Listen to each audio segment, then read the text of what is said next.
ओम नमः शिवाय। शिवजी सदा सहाय। ओम नमः शिवाय। गुरुजी सदा सहाय। जय गुरुजी। शुक्राना गुरुजी। संक्षिप्त शिव पुराण शतरुद्र संहिता का पाठ चल रहा है। भगवान शिव के द्विजेश्वर अवतार की कथा, राजा भद्रायु तथा रानी काकमालिनी की धार्मिक दृढ़ता की परीक्षा, तदंतर वैश्यनाथ अवतार का वर्णन करके नंदीश्वर ने द्विज अवतार का प्रसंग चलाया। वे बोले, तात पहले जिन नृपश्रेष्ठ भद्रायु का परिचय दिया था और जिन पर भगवान शिव ने ऋषभ रूप से अनुग्रह किया था, उन्हीं नरेश के धर्म की परीक्षा लेने के लिए वे भगवान फिर द्विज रूप से प्रकट हुए थे। ऋषभ के प्रभाव से रणभूमि में शत्रुओं पर विजय पाकर शक्तिशाली राजकुमार भद्रायु जब राज सिंहासन पर आरूढ़ हुए, तब उस समय चंद्रगंध तथा रानी सीमांतनी की बेटी शक्ति देवी काकमालिनी के साथ उनका विवाह हुआ। किसी समय राजा भद्रायु ने अपनी धर्मपत्नी के साथ वसंत ऋतु में वन विहार करने के लिए एक गहन वन में प्रवेश किया। उनकी पत्नी शरणागत जनों का पालन करने वाली थी। राजा का भी ऐसा ही नियम था। उन सब राज दंपत्ति की धर्म में कितनी दृष्टा थी, इनकी परीक्षा लेने के लिए पार्वती सहित भगवान शिव इसकी परीक्षा के लिए पार्वती सहित भगवान शिव के एक लीला रची। शिवा और शिव उस वन में ब्राह्मणी और ब्राह्मण के रूप में प्रकट हुए। उन दोनों ने लीला पूर्वक एक माया का व्यवधान निर्माण किया। वे दोनों भय से विहल हो ब्याग के थोड़ी ही दूर आगे रोते चिल्लाते भागने लगे और ब्याग उसका पीछा करने लगा। राजा ने उसे इस अवस्था में देखा। वे ब्राह्मण दंपत्ति भी भय से विहल हो महाराज की शरण में गए और इस प्रकार बोले। ब्राह्मण दंपत्ति ने कहा कि महाराज, हमारी रक्षा कीजिए। वह ब्याग हम दोनों को खा जाने के लिए आ रहा है। समस्त प्राणियों को काल के समान भय देने वाले यह सिंह प्राणी हमें अपने आहार बनाए। इसके पूर्व ही आप हमें दोनों को बचा लीजिए। उन दोनों का यह करुण क्रंदन सुनकर महावीर राजा ने ज्यों ही धनुष बाण उठाया, वह ब्याग उनके निकट आ पहुंचा। उसने ब्राह्मणी को पकड़ लिया। वह बेचारी हा नाथ तक, हा प्राण बल्लभा, हा शंभो, हे जगदीश्वरा इत्यादि कहकर रोने लगी और विलाप करने लगी। ब्याग बड़ा भयानक था। उसने ज्यों ही ब्राह्मणी को अपना ग्रास बनाने की चेष्टा की, त्यों ही भद्रायु ने तीखे बाणों से उसके मर्म में आघात किया, परंतु वह बाणों से भी महाबली ब्याग को तनिक भी व्यथा नहीं हुई। वह ब्राह्मणी को बलपूर्वक घसीटता हुआ तत्काल दूर निकल गया। अपनी पत्नी ब्याग के पंजे में पड़ी देख ब्राह्मण को बड़ा दुख हुआ। वह बार बार रोने लगा। देर तक रोकर उसने राजा भद्रायु से कहा कि राजन, तुम्हारे भी बड़े बड़े अस्त्र कहाँ हैं? दुखियों की रक्षा करने वाले तुम्हारा विशाल धनुष कहाँ है? सुना था कि तुमने 12,000 बड़े बड़े हाथियों का बल है। वह क्या हुआ? तुम्हारे शंख खड़क और महेस्त्र विद्या से क्या लाभ हुआ? दूसरों की भी छीण होने से बचाया क्षत्रिय का परम धर्म है। धर्माज्ञ राजा अपना धन और प्राण देकर भी शरण में आए हुए दीन दुखियों की रक्षा करते हैं। जो पीड़ितों की प्राण रक्षा नहीं कर सकते, ऐसे लोगों के लिए तो जीने की अपेक्षा मर जाना ही अच्छा है। इस प्रकार ब्राह्मण का विलाप और उसके मुख से अपनी परम क्रंद की निंदा सुनकर राजा ने शोक से मन ही मन इस प्रकार विचार किया कि अहो, आज भाग के उलटफेर ने मेरा पराक्रम नष्ट हो गया है। मेरा धर्म का भी नाश हो गया है। कहा अब मेरी संपदा, राज्य और आयु का भी निश्चय ही नाश हो जाएगा। जो विचार करके राजा भद्रायु ब्राह्मण के चरणों में गिर पड़े और उसे धीरज बनाते हुए बोले, ब्राह्मण, मेरा पराक्रम नष्ट हो गया। महामते, मुझ क्षत्रिय धर्म का कृपा करके शोक छोड़ दीजिए और मैंने आपको मनवांछित पदार्थ दूंगा। यह राज्य, यह रानी और मेरा यह शरीर, सब कुछ आपके अधीन है। बोलिए, आप क्या चाहते हैं? ब्राह्मण बोले, राजन, अंधे को दर्पण से क्या काम? जो भिक्षा मांगकर जीवन निर्वाह करता हो, वह बहुत से घर लेकर क्या करेगा? जो मूर्ख है, उसे पुस्तक की क्या काम?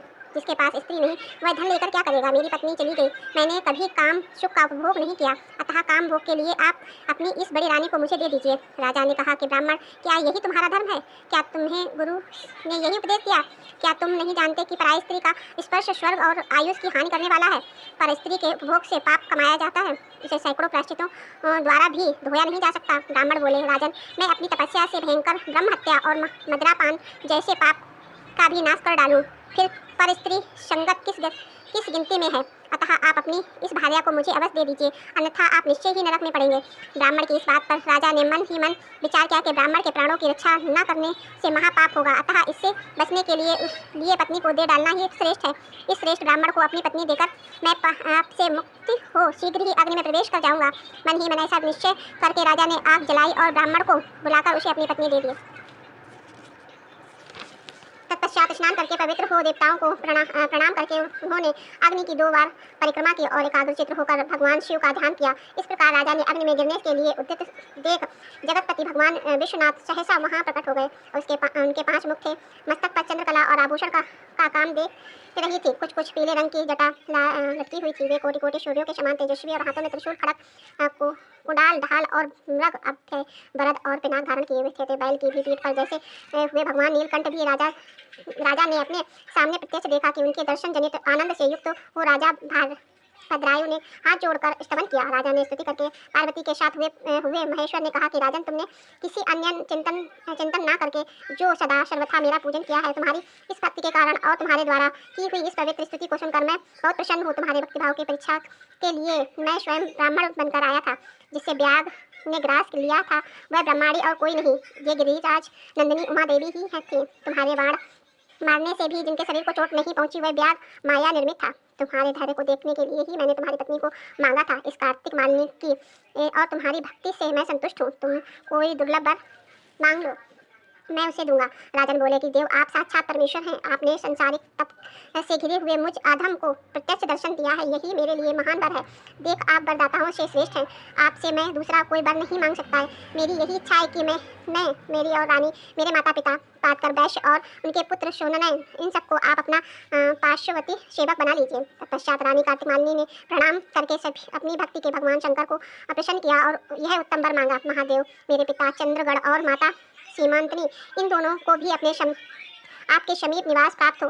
भक्त वत्सल भगवान गौरीपति ने प्रसन्न होकर एमेवस्तु कहे और उन दोनों पति पत्नी को इच्छानुसार वर देकर वे क्षण भर में अंतर ध्यान हो गए। उधर राजा ने भगवान शंकर का प्रसाद प्राप्त करके रानी कार्तिक मालिनी के साथ प्रिय विषयों का उपभोग किया और 10,000 वर्षों तक राज्य करने के पश्चात अपने पुत्रों को राज्य देकर उन्होंने शिव की परम पद को प्राप्त किया। राजा रानी और रानी दोनों ही भक्तिपूर्वक महादेवी की पूजा करके भगवान शिव के धाम को प्राप्त हुए। यह परम पवित्र पावन नाशक अत्यंत गोपनीय भगवान शिव का विचित्र गुणगान जो विद्वानों को सुनाता है और स्वयं भी सूचित होकर सुनता है, वह इस लोक में भोग कर ईश्वर को प्राप्त कर लेता, अतः भगवान शिव को प्राप्त होता है। जय गुरु जी, शुक्राना गुरु जी।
ओम नमः शिवाय। शिव जी सदा सहाय। ओम नमः शिवाय। गुरु जी सदा सहाय। जय गुरु जी। शुक्राना गुरु जी।